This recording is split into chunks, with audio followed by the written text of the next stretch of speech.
الحمد لله نحمده ونستعينه ونستغفره ونؤمن به ونتوكل عليه ونعوذ بالله من شرور أنفسنا ومن سيئات أعمالنا من يهده الله فلا مضل له ومن يضلله فلا هادي له ونشهد أن لا إله إلا الله وحده لا شريك له ونشهد أن سيدنا ومولانا محمدا عبده ورسوله أما بعد فأعوذ بالله من الشيطان الرجيم بسم الله الرحمن الرحيم والذين اتخذوا مسجدا ضرارا وكفرا وتفريقا بين المؤمنين وإرصادا لمن حارب الله ورسوله من قبل وليحلفن إن أردنا إلا الحسنى والله يشهد إنهم لكاذبون لا تقم فيه أبدا لمسجد أسس على التقوى من أول يوم أحق أن تقوم فيه رجال يحبون أن يتطهروا والله يحب المطهرين. وقال تبارك وتعالى لقد تاب الله على النبي والمهاجرين والأنصار الذين اتبعوه في ساعة العسرة من بعد ما كاد يزيغ قلوب فريق منهم ثم تاب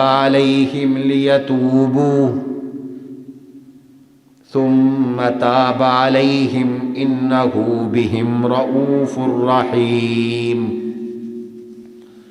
وعلى الثلاثة الذين خلفوا حتى إذا ضاقت عليهم الأرض بما رحبت وضاقت عليهم أنفسهم وظنوا أن لا ملجأ من الله إلا إليه ثم تاب عليهم ليتوبوا إن الله هو التواب الرحيم. وقال تبارك وتعالى براءة من الله ورسوله إلى الذين عاهدتم من المشركين فسيحوا في الأرض 4 أشهر واعلموا أنكم غير معجز الله وأن الله مخزي الكافرين. وأذان من الله ورسوله إلى الناس يوم الحج الأكبر أن الله بريء من المشركين ورسوله فإن تبتم فهو خير لكم وإن توليتم فاعلموا أنكم غير معجز الله وبشر الذين كفروا بعذاب أليم.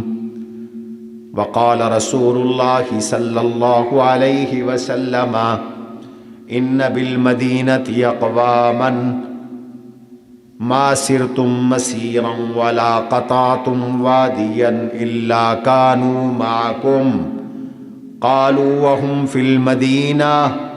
قال وهم بالمدينة حبستهم العذر. وقال رسول الله صلى الله عليه وسلم لا يطوفن بالبيت عريان ولا مشرك. صدق الله وصدق رسوله النبي الكريم ونحن على ذلك لمن الشاهدين والشاكرين والحمد لله رب العالمين. اللهم صل على محمد وعلى آل محمد كما صليت على إبراهيم وعلى آل إبراهيم إنك حميد مجيد. اللهم بارك على محمد وعلى آل محمد كما باركت على إبراهيم وعلى آل إبراهيم إنك حميد مجيد. أستغفر الله ربي من كل ذنب وأتوب إليه. أستغفر الله ربي من كل ذنب وأتوب إليه. أستغفر الله الذي لا إله إلا هو الحي القيوم وأتوب إليه. سامعین مکرم، عزیزان گرامی، گزشتہ جمعۃ المبارک کی مجلس میں حضور نبی کریم صلی اللہ علیہ وسلم کے سفر تبوک اور اس غزوہ تبوک میں پیش آنے والی احوال کا ذکر کیا تھا. جناب رسول اللہ صلی اللہ علیہ وسلم تبوک میں 20 دن قیام کے بعد مدینہ منورہ میں واپس روانہ ہوئے.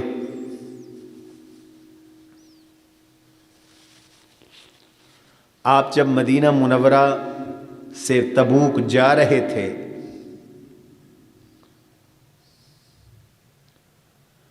اس وقت منافقین مدینہ نے آپ صلی اللہ علیہ وسلم کو بنی عوف قبیلے کی بنائی گئی مسجد کے افتتاح کے لیے دعوت دی تھی. جناب رسول اللہ صلی اللہ علیہ وسلم نے یہ ارشاد فرمایا تھا کہ ابھی تو میں غزوہ تبوک کے لیے جا رہا ہوں، میں جب واپس آؤں گا تو پھر دیکھوں گا. دراصل منافقین مدینہ نے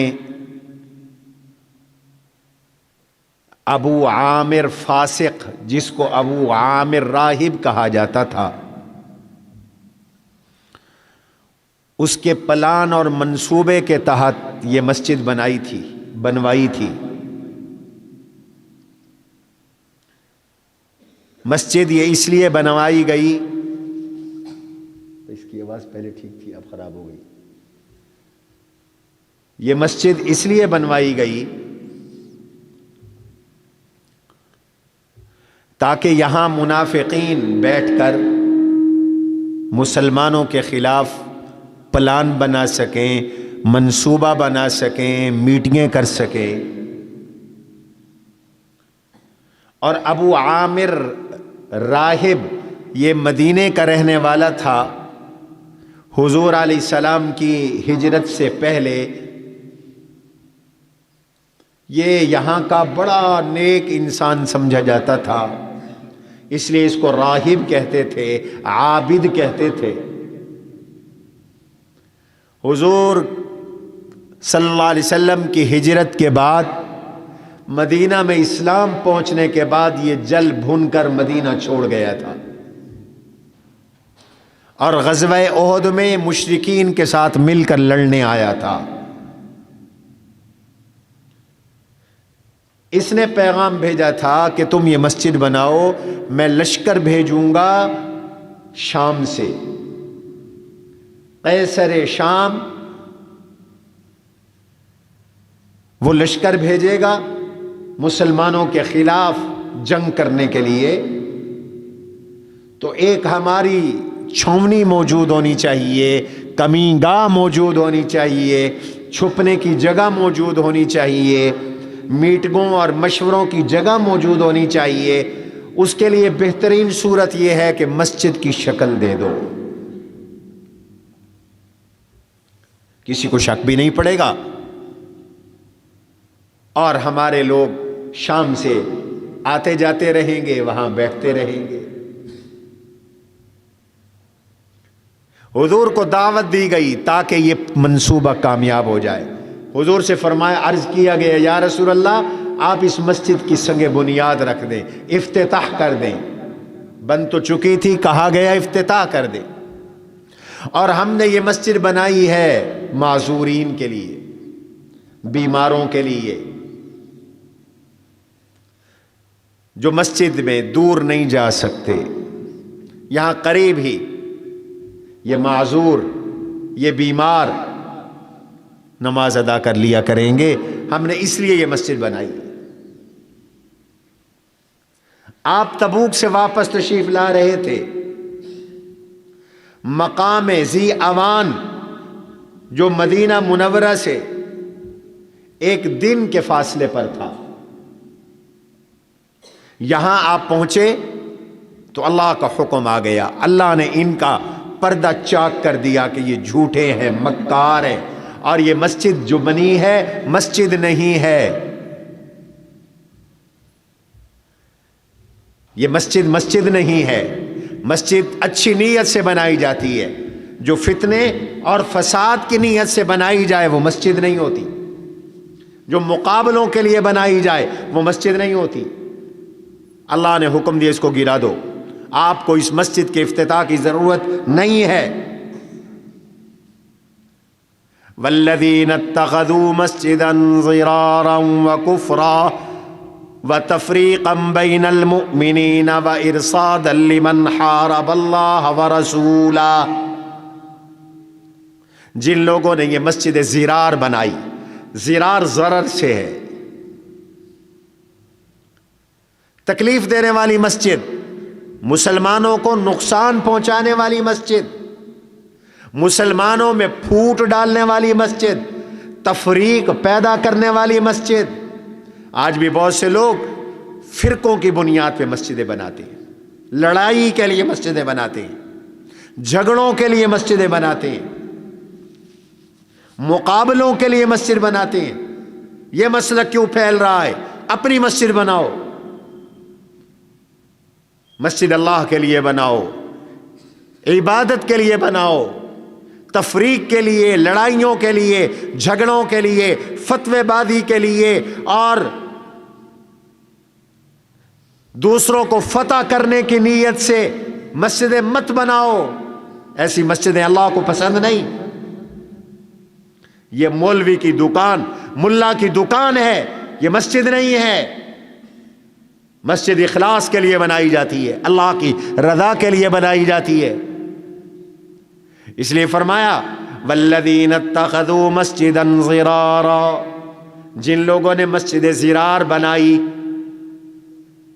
مسلمانوں کو نقصان پہنچانے والی مسجد بنائی، وکفرا وتفریقا بین المؤمنین وارصادا لمن حارب اللہ ورسولہ، اس لیے مسجد بنائی کہ مسلمانوں کے دو ٹکڑے کر دیں، جدا جدا کر دیں، تفرقہ پھیلا دیں، اور اللہ کے رسول کے دشمنوں کے لیے چھاونی، کمینگاہ اور چھپنے کی جگہ بنا دیں۔ اور جب ان سے پوچھا جاتا یہ مسجد تم نے کیوں بنائی؟ وَلَا يَحْلِفُنَّ إِنْ أَرَدْنَا إِلَّا الْحُسْنَى، تو قسمیں اٹھا کے کہتے ہیں ہماری تو نیت بری نہیں، ہماری تو اچھی نیت ہے، ہم تو معذورین کے لیے، بیماروں کے لیے، جو چل کر نہیں آ سکتے ان کے لیے ہم نے محلے میں مسجد بنا دی ہے۔ جھوٹ بولتے ہیں۔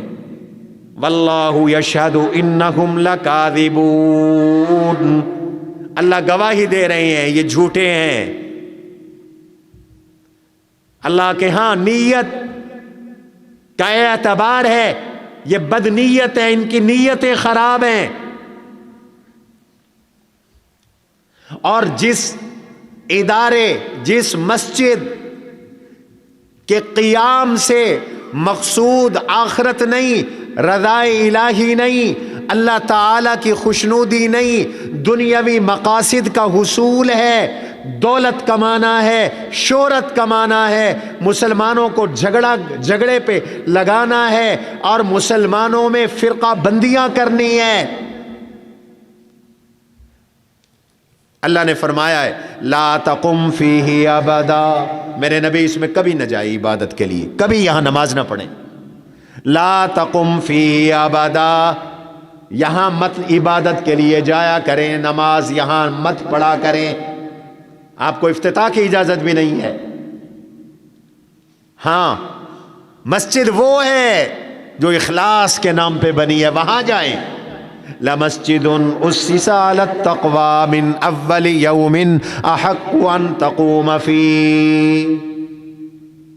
مسجد زرار کے مقابلے میں مسجد قباء کا ذکر فرمایا۔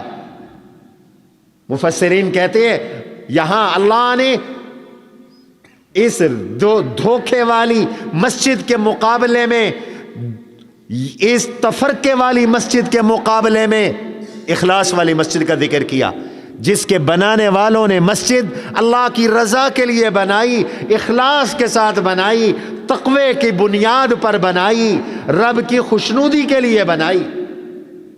لَمَسْجِدٌ أُسِّسَ عَلَى التَّقْوَى، وہ مسجد جو بنائی گئی تقوی پر،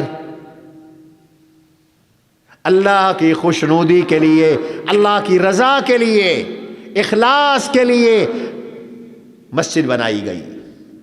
لَمَسْجِدٌ أُسِّسَ عَلَى التَّقْوَى، عَلَى التَّقْوَى، عَلَى التَّقْوَى کا یہ کلمہ بتا رہا ہے کہ دین کے نام پر جو بھی کام کرو اخلاص کے ساتھ کرو، وہ آبادی کا ذریعہ ہوگا، وہ کام زندہ رہے گا، وہ کام باقی رہے گا۔ اور جو اخلاص کی بنیاد پر تم نہیں بناؤ گے تو اس کا حشر مسجد زرار والا ہوگا۔ مسجد زرار مٹ گئی، اس کو ڈھا دیا گیا۔ میں آگے چل کے عرض کرتا ہوں، مسجد قباء آج بھی زندہ اور سلامت اور آباد ہے۔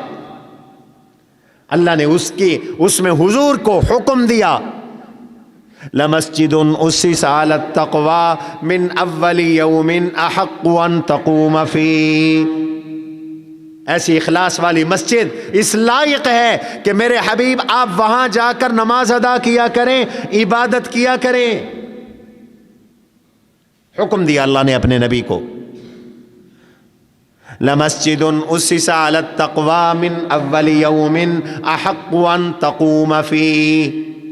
وہ عبادت کے لائق ہے، اس میں آپ عبادت کریں، اس میں آپ نماز پڑھیں، وہاں نہ جائیں، یہاں جائیں۔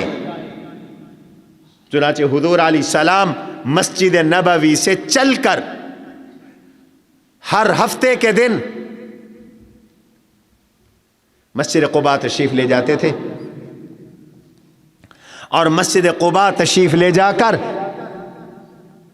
آپ نوافل ادا فرمایا کرتے تھے، اور ارشاد فرمایا جناب رسول اللہ صلی اللہ علیہ وسلم نے کہ جو شخص باوضو ہفتے کے دن مسجد قباء میں آ کر 2 رکعات پڑھے، اللہ اس کو حج و عمرے کا ثواب عطا فرماتے ہیں، حج و مقبول حج اور عمرے کا اجر عطا فرماتے ہیں۔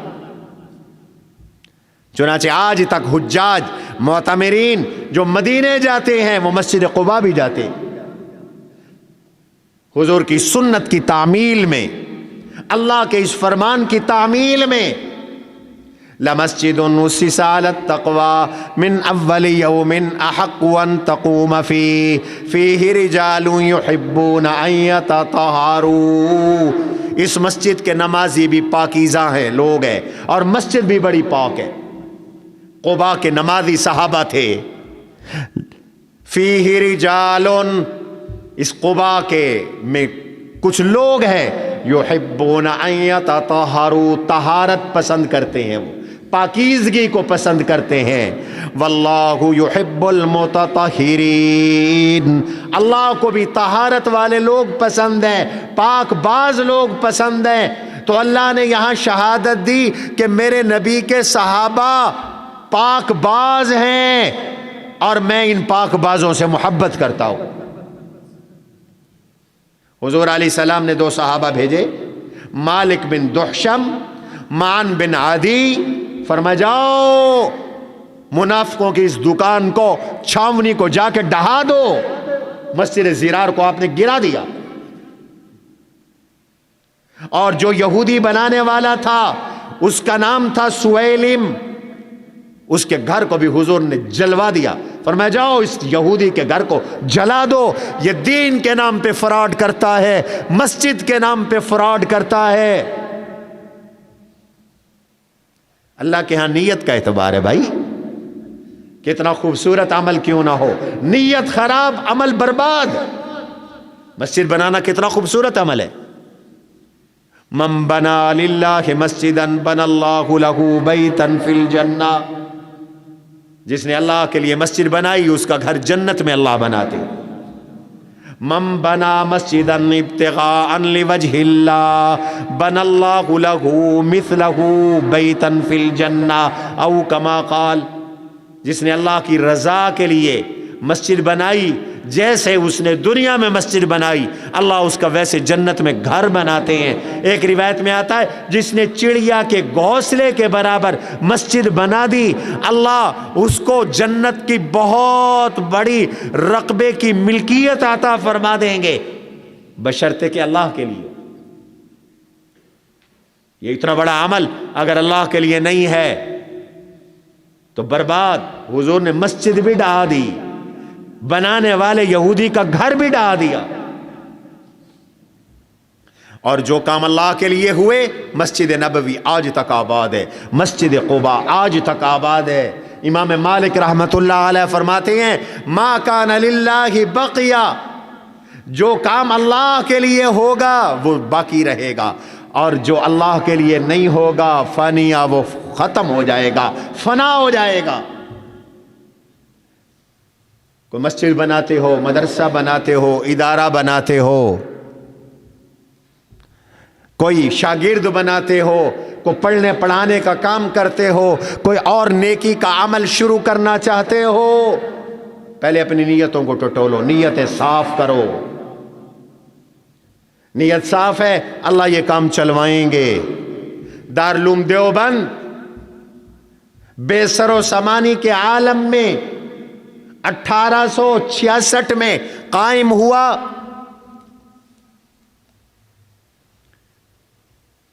کوئی ساز و سامان نہیں تھا۔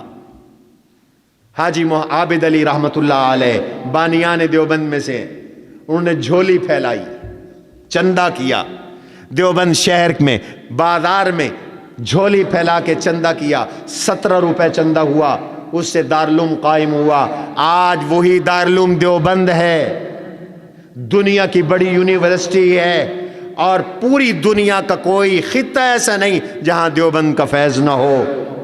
یہ پاکستان کے سارے مدارس دیوبند کی شاخیں ہیں، ہندوستان کے سارے مدارس دیوبند کی شاخیں ہیں، بنگلہ دیش کے سارے مدارس دیوبند کی شاخیں ہیں، یورپ کی سارے مدارس دیوبند کی شاخیں ہیں، افریقہ کے سارے مدارس دیوبند کی شاخیں ہیں۔ حضرت نانوتوی نے اخلاص کے ساتھ مدرسہ بنایا، زندہ و سلامت ہے، تابندہ ہے۔ تبلیغی جماعت مولانا الیاس دہلوی رحمت اللہ تعالی علیہ نے اخلاص کے ساتھ قائم کی۔ آج پوری دنیا میں جہاں چلے جاؤ تبلیغ والے بستر اٹھا کر اللہ کے دین کی دعوت دے رہے ہیں۔ سبحان اللہ کا یہ اخلاص ہے۔ حضور مدینہ پہنچے، مدینہ کے باسی عورتیں بچے آپ کی جدائیگی میں بے تاب تھے، پریشان تھے، اداس تھے۔ آپ اتنے دور تشریف لے گئے، تبوک تشریف لے گئے، شام کے بارڈر پہ تشریف لے گئے، بین الاقوامی طاقتوں سے لڑنے تشریف لے گئے۔ شدت سے انتظار تھا صحابہ کو، بچوں کو، چند معذور تھے پیچھے، یہ بچے تھے، عورتیں تھیں، 80 کے قریب وہ لوگ تھے جو جنگ میں نہیں گئے تھے، ان میں اکثر منافقین تھے۔ اب جب حضور مدینہ داخل ہونے لگے تو چھوٹے چھوٹے معصوم بچے، بچیاں، حتیٰ کہ بعض خواتین غلبہ محبت میں گھروں سے باہر آ گئی اور یہ بچے پڑھ رہے تھے طلع البدر علینا من ثنیات الوداع، طلع البدر علینا من ثنیات الوداع وجب الشکر علینا ما دعا للہ داعی ایہا المبعوث فینا جئت بالامر المطاع، طلع البدر علینا من ثنیات الوداع۔ ان وادیوں سے چاند نے ہم پر طلوع کیا ہے، وجب الشکر علینا ما دعا للہ داعی، اللہ کی اس نعمت کا ہم پر شکر لازم ہے۔ اللہ نے ہمیں داعی دیا جو اللہ کے لیے دعوت دیتا ہے، ایھا المبعوث فینا جئت بالامر المطاع۔ اللہ کے پاک نبی، ہم آپ سے وعدہ کرتے ہیں آپ تشریف لائے، آپ جو حکم کریں گے ہم آپ کے حکم کی اطاعت کریں گے، فرما برداری کریں گے۔ یہ مدینے والوں کا حضور سے پیار تھا۔ آپ بھی جب مدینے داخل ہونے لگے تو احد پہاڑ پہ نظر پڑی، فرمایا ھذا جبل یحبنا ونحبہ، یہ احد پہاڑ ایسا پہاڑ ہے جو ہم سے پیار کرتا ہے، ہم اس سے پیار کرتے ہیں۔ احد پہاڑ کو حضور سے پیار تھا، پہاڑ بھی حضور سے محبت کرتے تھے۔ آپ ایک دفعہ احد پہاڑ پہ تشریف لائے، ابو بکر، عمر، عثمان آپ کے ساتھ تھے، تو یہ پہاڑ خوشی سے حرکت کرنے لگا، جھومنے لگا۔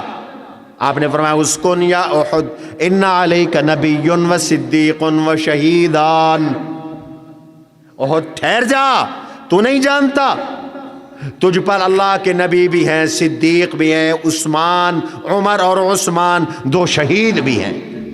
ادب کا مقام ہے، تیری خوشی اپنی جگہ، لیکن خوشی میں بھی ادب کو پیش نظر رکھو۔ پہاڑ ٹھہر گیا، آپ سیدھے مسجد نبوی میں تشریف لائے۔ حضور کا معمول مبارک تھا، جب سفر سے تشریف لاتے تھے تو پہلے مسجد میں تشریف لاتے تھے، گھر نہیں جاتے تھے۔ 2 رکعت نماز نفل ادا فرماتے، پھر تشریف لے جاتے۔ آپ مسجد نبوی میں تشریف لائے، نماز ادا فرمائی، پھر وہیں تشریف فرما ہوئے۔ بعض روایات میں آتا ہے آپ 2 رکعت پڑھ کر لخت جگر سیدہ فاطمہ کے پاس جاتے، ازواج مطہرات کے حجروں میں جاتے، ان کا حال احوال دریافت کرتے، پھر مسجد میں آ کر لوگوں سے ملاقات کرتے۔ آج بھی حضور نے ایسے ہی کیا۔ جو لوگ اس جنگ سے پیچھے رہ گئے تھے، جنگ میں نہیں گئے تھے، ان کی تعداد 80 سے کچھ زائد تھی۔ تاکیدی حکم تھا، سب نے جانا ہے، لیکن کچھ لوگ نہیں گئے تھے، کچھ لوگ بعد میں پہنچے، وہ بچ گئے جو بعد میں پہنچے۔ حضرت ابو ذر غفاری رضی اللہ تعالی عنہ وہ فرماتے ہیں میری سواری بہت کمزور تھی، لاغر تھی، لاچار تھی، میرا اونٹ چل نہیں سکتا تھا، تو میں نہیں گیا حضور کے ساتھ۔ میں نے کہا کہ 2-4 دن اس کو چارہ وارہ کھلا لوں، چلنے کے قابل ہو جائے، تاکہ میرا سامان اٹھا سکے، سفر ہو سکے۔ میں نہیں گیا حضور کے ساتھ، لیکن جب 1-2 دن گزر گئے، میں نے دیکھا میری سواری تو ابھی ٹھیک نہیں ہو رہی، تو میرے دل میں آیا کہ حضور وہاں، میں یہاں۔ میں نے اپنا سامان اپنے کندھے پہ ڈالا اور اکیلے پیدل سفر شروع کر دیا۔ 800-900 کلومیٹر پیدل سفر کر کے میں تبوک پہنچا۔ حضور پہنچے تو ابو ذر بھی پہنچ گئے۔ جذبہ دیکھو صحابہ کا کہ حضور کا حکم ہے، ٹھیک ہے میرے پاس سواری نہیں، یہ میرے ایمان کے جذبے کے خلاف ہے۔ سلام و صحابہ کے ایثار، عظمت اور قربانی کو. حضور نے دیکھا ابو ذر اکیلے آ رہے ہیں تو حضور نے 3 جملے ارشاد فرمائے. ابو ذر اکیلے آ رہا ہے، ابو ذر اکیلے فوت ہوگا، ابو ذر قبر سے اکیلا اٹھے گا. حضور نے 3 جملے فرمائے، اکیلا آ رہا ہے، اکیلا فوت ہوگا، اکیلا اٹھے گا. حضور کی یہ پیشین گوئی پوری ہوئی. ابو ذر مقام ربضہ میں تھے. آج بھی مقام ربضہ گمنام ہے، کوئی سڑک نہیں وہاں جانے کے لیے. ریاض جاتے ہوئے ایک بیابان راستہ ہے، کوئی روڈ نہیں بنا ہوا. جو واقف ہو وہی جا سکتا ہے، عام آدمی پہنچ بھی نہیں سکتا ان کی مزار تک، ان کی قبر تک. یہ مقام ربضہ میں رہتے تھے. مقام ربضہ میں اکیلے تھے، تنے تنہا تھے. ایک گھر والی تھی ساتھ، کوئی بھی نہیں تھا. انتقال ہو گیا ابو ذر کا. اہلیہ پریشان ہے، غسل کون دے، کفن کون پہنائے، جنازہ کون پڑھے. ایسے جلیل القدر صحابی ہیں ابو ذر غفاری. لیکن اکیلے ہیں. حضور نے پیشین گوئی کی تھی، ابو ذر تو اکیلا فوت ہوگا، اکیلے فوت ہوئے. اتفاق سے ان کی اہلیہ حضرت ابو ذر غفاری رضی اللہ عنہ کی گھر والی باہر نکلی، ٹیلے پہ چڑھ گئی. کہیں سے کوئی آدمی آ رہا ہو، مدد کے لیے بلا لوں، غسل تو کرا دے میرے گھر والے کو، کفن تو پہنا دے، قبر تو بنا دے، تدفین تو ہو جائے. ٹیلے پہ چڑھ کے دیکھا، دور سے مٹی اڑتی ہوئی نظر آئی. اندازہ ہوا کوئی آ رہا ہے. انتظار کیا، قافلہ قریب آیا، سلام کیا. کون ہو؟ عبداللہ بن مسعود ہوں، پیغمبر کا صحابی ہوں. اللہ نے عبداللہ بن مسعود کو اس راستے پر بھیج دیا. ان کو بتایا آپ کے ساتھی، آپ کے دوست، نبی کے صحابی ابو ذر غفاری کا انتقال ہو گیا ہے. وہ تشریف لائے، انہوں نے غسل دیا، انہوں نے کفن پہنایا، انہوں نے جنازہ پڑھایا، انہوں نے تدفین کروائی. حضور کی پیشین گوئی پوری ہو گئی. ایک صحابی ہیں ابو خیثمہ رضی اللہ عنہ، وہ بھی حضور کے ساتھ نہیں گئے تھے. گرمی بڑی سخت تھی. میں نے پچھلے جمعے بتایا تھا، منافقوں نے گرمی کا بہانہ بنایا تھا. لا تنفروا فی الحر قل نار جہنم اشد حرا. انہوں نے کہا میاں گرمی میں نہ جاؤ.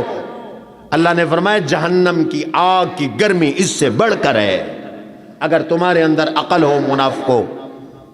گرمی بہت تھی، نہیں گئے. گھر والی نے کمرے میں چھڑکاؤ لگایا، ہوا کا انتظام کیا، مزہ آنے لگا. تو ضمیر نے ملامت کی، حضور گرمی میں سفر کر رہے ہیں، ابو خیثمہ تو یہاں پڑا ہوا ہے، مزے لے رہا ہے، تعیش میں وقت گزار رہا ہے. فوراً اٹھے اور نکلے اور حضور علیہ الصلوۃ والسلام سے جا کر مل گئے. لیکن بہت سے لوگ نہیں گئے تھے. 3 طرح کے لوگ تھے. سورہ توبہ میں ان سب کا ذکر موجود ہے. کچھ معذور صحابہ تھے جن کے پاس سواری نہیں تھی، جو سفر کے قابل نہیں تھے، جو حضور سے سواریاں مانگتے رہے لیکن حضور علیہ السلام کے پاس سواری نہیں تھی. لا اجد ما احملکم، حضور نے فرمایا میرے پاس کوئی سواری نہیں کہ میں تمہیں دے سکوں. تولوا واعینہم تفیض من الدمع، وہ واپس جا رہے تھے، روتے ہوئے جا رہے تھے. اللہ یجدوا ما ينفقون، ہمارے پاس خرچ کرنے کے لیے پیسے نہیں ہیں، کیسے جہاد کریں. کچھ معذورین تھے. نمبر 2، کچھ منافقین تھے. بہت سے منافق نہیں گئے، وہ تو آئے حضور کے پاس بہانے بنانے لگ گئے کسی نے کوئی بہانہ بنایا، کسی نے کوئی بہانہ بنایا، حضور کو سب پتہ تھا کہ ان کے بہانے جھوٹے ہیں، لیکن حضور نے درگزر فرمایا۔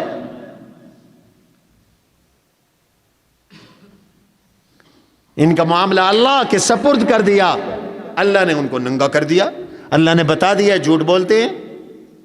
کوئی کہہ رہا تھا ہمارا گھر اکیلا ہے، ان بیوتنا لا عورا، قرآن نے کہا جھوٹ بولتے ہیں، وما ہی بعورا، لیکن حضور نے اعراض فرمایا۔ تیسرے مخلص صحابہ تھے، 3 لوگ تھے مخلص تھے، سچے تھے، کوتاہی ہو گئی، نہیں جا سکے۔ اللہ اکبر، سچوں کا امتحان بھی بڑا ہوتا ہے، جھوٹے بچ جاتے ہیں، سچے بعض اوقات پھنس جاتے ہیں، لیکن انجام سچوں کے ساتھ ہوتا ہے، جھوٹوں کے ساتھ نہیں ہوتا۔ حضرت کعب بن مالک رضی اللہ عنہ، مرارہ بن ربیع، ہلال بن امیہ، یہ 3 مخلص صحابی تھے، سچے تھے، نہیں جا سکے، کوتاہی ہو گئی، سستی ہو گئی۔ کعب بن مالک کے بارے میں تو حضور نے تبوک میں اس صحابہ سے پوچھا تھا، کہاں ہے کعب؟ یا رسول اللہ وہ اپنے مزے میں ہے، نہیں آیا۔ یہ حضور کی خدمت میں آئے، حضور مسجد نبوی میں تشریف فرما تھے۔ کعب تو کہاں تھا؟ کیا تجھے اللہ نے سواری نہیں دی تھی؟ جی یا رسول اللہ دی تھی۔ کیوں نہیں گیا تو جہاد میں؟ ہمارے ساتھ تو نے سفر کیوں نہیں کیا؟ مشکل کی اس گھڑی میں تو نے ہمیں تنہا کیوں چھوڑا؟ یا رسول اللہ واللہ ما رددت، رب کعبہ کی قسم میں مرتد نہیں ہوا، میں نے دین کو نہیں چھوڑا، ولا بدلت، میں نے اپنا دین نہیں بدلا، میں جھوٹ بھی نہیں بولوں گا۔ آقا آپ کے علاوہ کوئی اور ہوتا تو میں اپنا عذر بتا کر اس کو مطمئن کر دیتا، آپ تو سچے نبی ہیں، وحی آتی ہے، جھوٹ نہیں بولوں گا، آپ سے سچ بولوں گا۔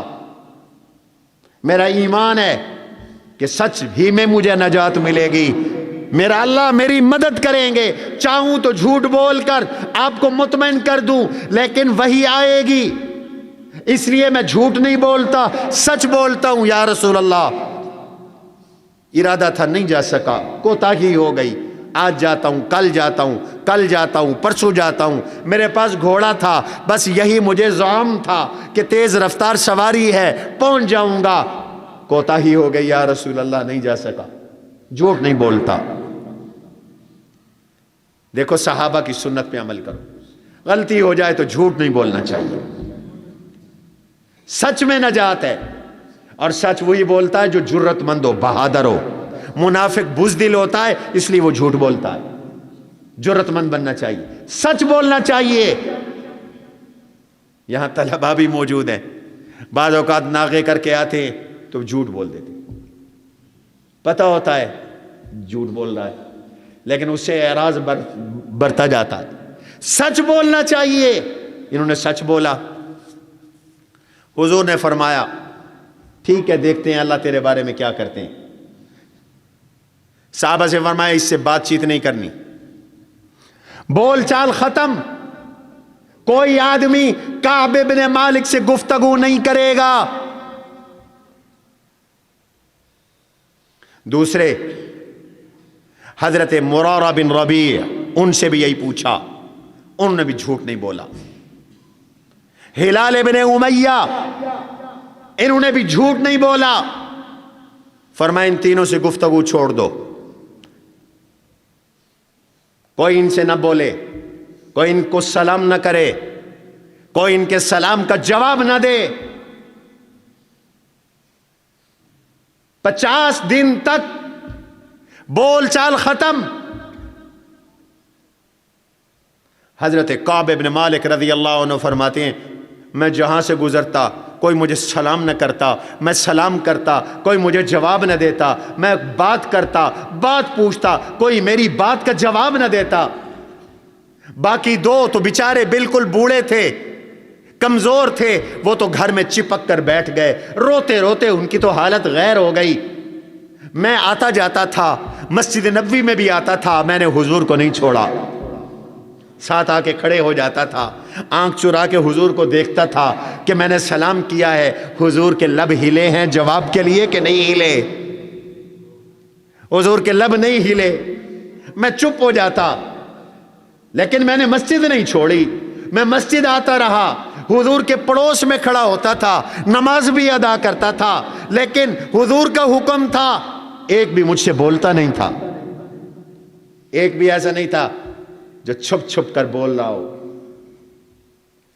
بڑوں کے حکم کی یوں تعمیل ہوتی ہے۔ خفیہ تعلقات نہ بناؤ، اپنے بڑوں کے رخ کو دیکھ کے چلو۔ تمہارا تعلق بڑوں کی وجہ سے، طلباء کا آپس میں تعلق بھی استادوں کی وجہ سے ہے، ورنہ تم ایک دوسرے کو کہاں جانتے تھے؟ اب استادوں کو پیچھے پھینک دیا، ذاتی یاریاں بڑھانے لگ گئے، اس سے علم میں برکت نہیں ہوتی، ایمان میں برکت نہیں ہوتی۔ صحابہ میں سے ان کے قریبی رشتہ داروں نے بھی بول چال چھوڑ دی۔ 40 دن گزر گئے،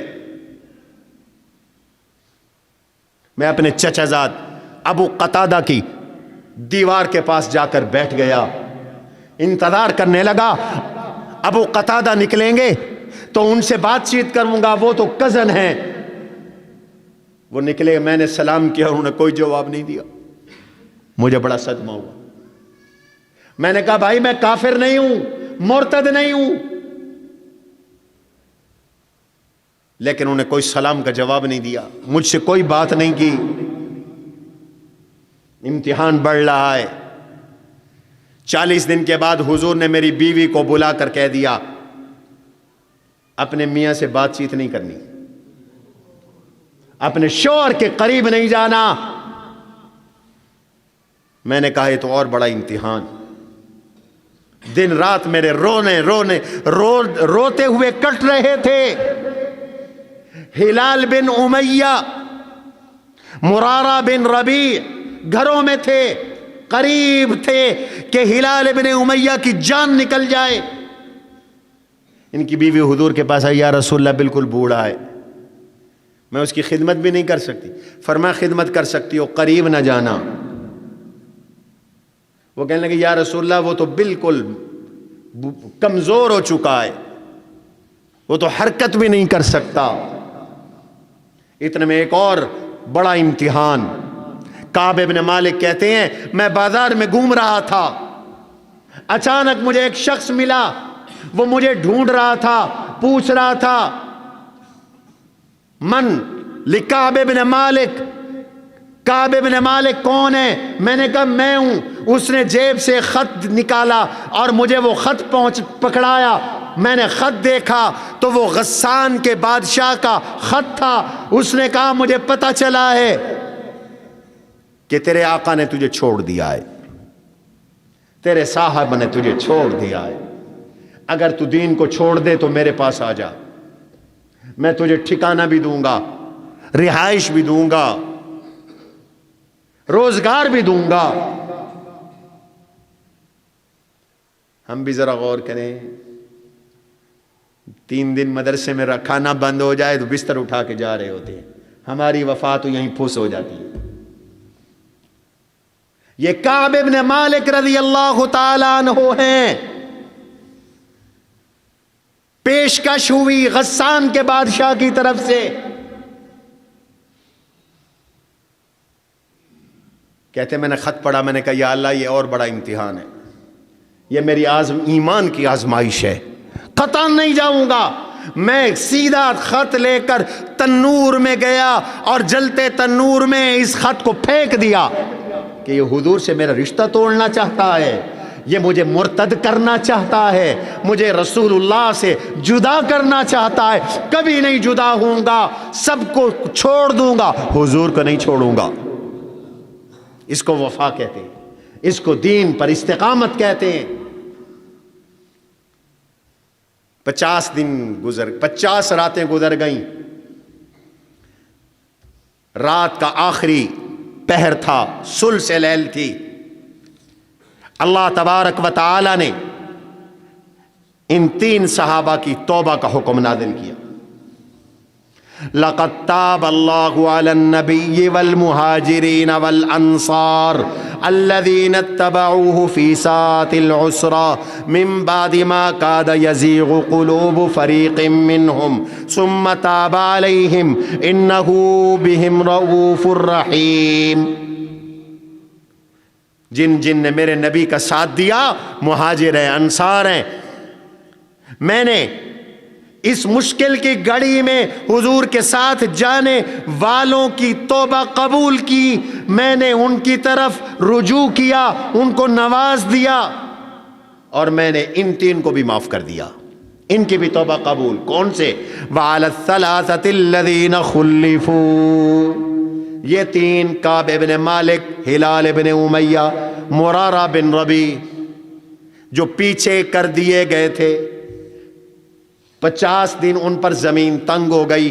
حتی اذا ضاقت علیہم الارض بما رحبت، زمین اپنی کشادگی کے باوجود ان پر تنگ ہو گئی. وضاقت علیہم انفسہم، ان کے دل بھی ان پر تنگ ہو گئے، جان نکلنے والی تھی. وَظَنُّوا أَلَّا مَلْجَأَ مِنَ اللَّهِ إِلَّا إِلَيْهِ، انہیں یقین تھا کہ اللہ کے سوا کوئی بچانے والا نہیں، اللہ کے علاوہ کوئی جائے پناہ نہیں. ثُمَّ تَابَ عَلَيْهِمْ لِيَتُوبُوا إِنَّ اللَّهَ هُوَ التَّوَّابُ الرَّحِيمُ. اللہ نے رجوع کیا، توجہ کی تاکہ یہ توبہ کرے. اللہ نے ان کی توبہ قبول کر لی. وہ توبہ قبول کرنے والا ہے، رحم کرنے والا ہے.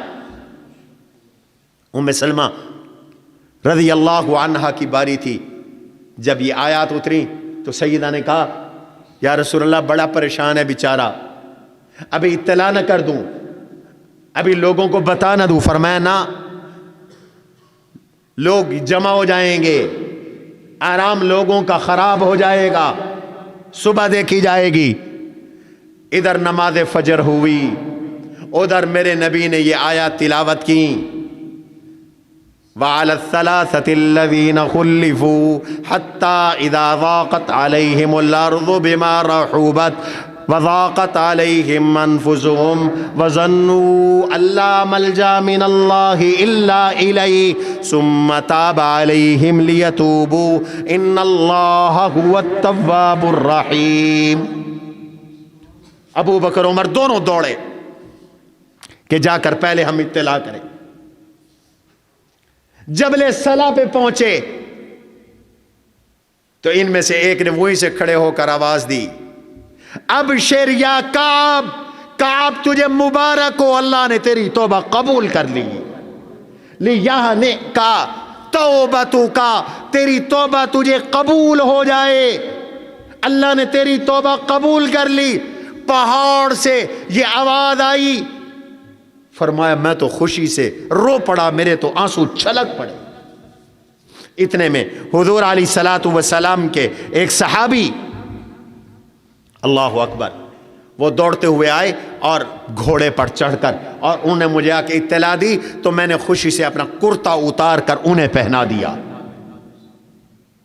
میں خود اپنے چچا زاد بھائی ابو قتادہ سے کپڑے ادھارے مانگ کر حضور کی خدمت میں آیا. صبح کی نماز کے بعد حضور نے فرمایا کعب، اللہ تعالیٰ نے جب سے تو پیدا ہوا ہے سب سے بڑی تجھے خوشی عطا کی، تیری توبہ قبول ہو گئی. یا رسول اللہ میں آپ سے وعدہ کرتا ہوں کہ جس مال کی محبت کی وجہ سے میں نہیں جا سکا، میں نے یہ ارادہ کیا ان خالع مالی فی سبیل اللہ، میں یہ سارا مال اللہ کے راستے میں دیتا ہوں. جذبات میں اپنی ساری جائیداد کا میں اللہ کے راستے میں دیتا ہوں. حضور اعتدال سکھانے والے تھے. حضور نے فرمایا نہیں، سارا مال نہیں. کہا یا رسول اللہ آدھا دیتا ہوں. حضور نے فرمایا نہیں، آدھا بھی نہیں. یا رسول اللہ تہائی دے دیتا ہوں. فرمایا ہاں تہائی ٹھیک ہے، الثلث کثیر، تہائی بھی بہت زیادہ ہے لیکن تہائی ٹھیک ہے. تو تہائی مال اللہ کے راستے میں حضرت کعب نے دیا. اور ہلال کا سانس آخری تھے، انہیں اطلاع ملی، ان کی جان میں بھی جان آ گئی، یوں توبہ قبول ہوئی، اور اللہ تعالی نے اس میں کھوٹے اور کھرے کو واضح فرما دیا۔ یہ سن 9 ہجری کا واقعہ ہے، اور اسی سن 9 ہجری میں اللہ نے عبداللہ بن ابی رئیس المنافقین جو مر گیا تھا، حضور نے اس کی جنازہ پڑھائی، حضرت عمر نے منع کیا، حضور نے فرمایا لوگ اس کی بد اخلاقی ہمارے اخلاق کو دیکھیں گے، مجھے اللہ سے امید ہے حضرت کے 1000 لوگ مسلمان ہوں گے، میرے اخلاق کی وجہ سے اس کا جنازہ پڑھا دیا۔ اللہ نے حضرت عمر کی رائے کو پسند کر کے اعلان کر دیا، لا تصلی علی احد منہم مات ابدا ولا تقم علی قبری، آج کے بعد کسی کافر منافق کی نماز جنازہ نہ پڑھایا کرو، ان کی قبر پہ مت کھڑا ہوا کریں۔ اسی سال حضرت نجاشی رضی اللہ تعالی عنہ جو حبشے کے بادشاہ تھے، حبشہ بڑی ریاست تھی افریقہ کی، اور اس ریاست کے بادشاہ نجاشی جن کا نام حضرت اسحمہ رضی اللہ عنہ تھا، توجہ رہے یہ وہی نجاشی ہیں جنہوں نے صحابہ کو سیاسی پناہ دی تھی جب حضور مکہ میں تھے۔ یہاں سے مسلمان ہجرت کر کے حبشہ گئے، اور مشرکین مکہ نے ایڑی چوٹی کا زور لگایا، اس کے درباریوں کو رشوتیں دی کہ بادشاہ ان کو نکال دے، لیکن حضرت جعفر طیار رضی اللہ عنہ نے وہاں پر ایک زبردست تقریر کی تھی، جس سے متاثر ہو کر بادشاہ نے کہا تھا میں ان کو کبھی نہیں بھیجوں گا۔ یہ پہلی سیاسی پناہ تھی مسلمانوں کو جو حبشہ میں ملی، یہ پھر صحابی بن گئے تھے، ان کا انتقال ہو گیا، بادشاہ فوت ہو گئے، حضور مدینہ میں تھے، اللہ نے درمیان کے پردے ہٹا دیے، آپ نے مدینہ میں کھڑے ہو کر ان کی نماز جنازہ پڑھائی، صحابہ نے نماز جنازہ پڑھی، یہ غیبانہ جنازہ نہیں تھا، صحابہ کہتے ہیں میں یوں لگتا تھا کہ نجاشی کا جنازہ سامنے پڑا ہوا ہے۔ محدثین کہتے ہیں یا تو اللہ نے پردے ہٹا دیے یا فرشتوں نے اس کا جنازہ لا کر حضور کے سامنے رکھ دیا، اللہ نے ان کو یہ اعزاز بخشنا تھا کہ ان کا جنازہ جناب رسول اللہ صلی اللہ علیہ وسلم نے پڑھایا۔ یہ سن 9 ہجری تھا، سود کی حرمت اسی میں نازل ہوئی، اور اگلے سال حضور نے حجۃ الوداع میں اس کی حرمت کا اعلان کیا۔ اسی سال ایک صحابی تھے عویمر عجلانی، ان کا معاملہ پیش آیا ان کی اہلیہ کے ساتھ، انہوں نے کہا کہ میں نے اپنی اہلیہ کو گناہ میں مبتلا دیکھا ہے، حضور نے فرمایا 4 گواہ لے آؤ ورنہ تم پر حد قذف جاری ہوگی۔ انہوں نے کہا یا رسول اللہ، آدمی اپنی بیوی کو کسی کے ساتھ بدکاری کرتا دیکھے تو کیا وہ 4 گواہ ڈھونڈے اور گواہ بنائے؟ حضور نے فرمایا اللہ کا بھی کوئی حکم نہیں، انتظار کرو۔ اب لعان کا حکم آیا، ایسے کیس میں اللہ نے اسپیشل حکم دیا قرآن کریم میں جس کو لعان کہتے ہیں کہ 5 قسمیں شوہر اٹھاتا ہے، 5 بیوی اٹھاتی ہے، جس میں 4 قسمیں ہوتی ہیں، 5ویں لعنت کی قسم ہوتی ہے، اور اس کے بعد میاں بیوی کو جدا کر دیا جاتا ہے، طلاق ہو جاتی ہے۔ اسی سال میرے آقا نے حضرت ابو بکر صدیق رضی اللہ عنہ کو مدینہ منورہ سے حاجیوں کا امیر بنا کر مکہ مکرمہ بھیجا، جاؤ میرے صحابہ کو حج کرواؤ۔ یہ بھی سن 9 ہجری میں ہوا، اور 300 صحابہ اس سال مدینہ منورہ سے مکہ مکرمہ حج کے لیے آئے، 300 صحابہ یہ روانہ ہوئے، پیچھے سے اللہ کا حکم آ گیا، سورہ برات نازل ہوئی جس میں اعلان کروایا گیا کہ جتنے لوگوں سے ہمارے معاہدے نہیں ہیں، مشرکین مکہ یا ارد گرد کے قبائل، انہیں 4 ماہ کی مہلت ہے، یا وہ 4 ماہ کے اندر مسلمان ہو جائیں ورنہ ان سے جہاد کیا جائے گا، اور جن کے ساتھ ہمارا معاہدہ ہے اللہ نے ان کے بارے میں اعلان کیا اور حکم دیا میرے نبی یہ اعلان کروا دو حج کا بہترین پلیٹ فارم ہے، تمام قبائل جمائیں، تمام لوگ جمائیں اور ان کی موجودگی کے اندر یہ اعلان کروا دو۔ چنانچہ ابو بکر روانہ ہو گئے تھے، پیچھے سے حضرت علی کو حضور نے بھیجا۔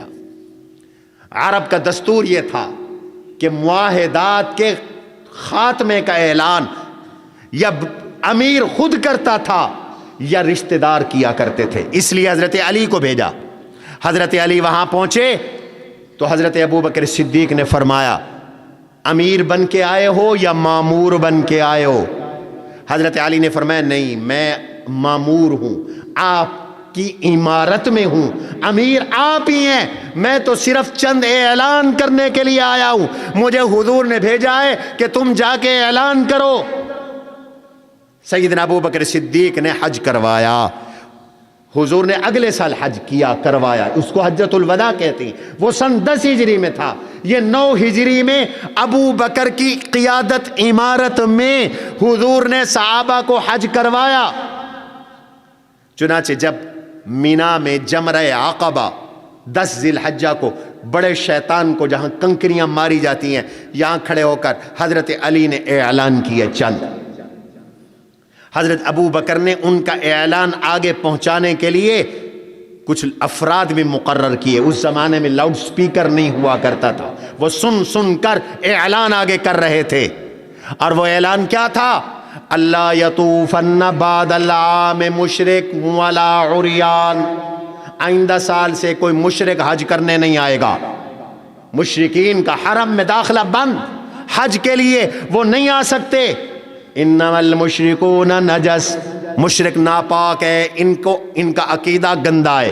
فلا یقرب المسجد الحرام بعد عامہم ھذا، قرآن ہے، اس سال کے بعد وہ مسجد حرام کے قریب نہ آئیں، انہیں حج عمرے کی اجازت نہیں، انہیں طواف کی اجازت نہیں۔ ولا عریان، اس سال کے بعد کوئی بیت اللہ کا ننگے طواف بھی نہیں کرے گا۔ پہلے مشرکین مکہ بیت اللہ کا ننگے طواف کرتے تھے اور ان کی جاہلانہ سوچ یہ تھی کہ یہ ہمارے کپڑے تو گناہوں والے ہیں، اللہ کے پاک گھر میں پہن کے کیسے جائیں؟ اللہ نے حکم دیا، حضور نے حکم دیا کہ یہ حیا کا مقام ہے، کوئی ننگے آئندہ طواف کرنے نہیں آئے گا۔ حضرت علی نے یہ 2 اعلان کیے، اور تیسرا اعلان براءۃ من اللہ ورسولہ الی الذین عاہدتم من المشرکین فسیحوا فی الارض 4 اشہر واعلموا انکم غیر معجز اللہ وان اللہ مخزی الکافرین۔ یہ سورہ برات کا ابتدائی حصہ، جن کفار کے ساتھ ہمارے معاہدے نہیں ہیں، 4 مہینے کی مہلت، جزیرہ عرب مرکز اسلام ہے، یہاں کسی مشرک کو گوارا نہیں کیا جائے گا، یا اسلام قبول کرو یا نکل جاؤ ورنہ ہم قتل کریں گے۔ اور آج تک یہی حکم ہے، جزیرہ عرب میں کوئی مشرک، کوئی کافر قبول نہیں۔ حضور نے فرمایا تھا یہود و نصارہ کو بھی نکال دینا جزیرہ عرب سے، اخرج الیہود والنصارى من جزیرۃ العرب، یہ وصیت تھی حضور صلی اللہ علیہ وسلم کی۔ اور حضرت جناب رسول اللہ صلی اللہ تعالی علیہ وسلم نے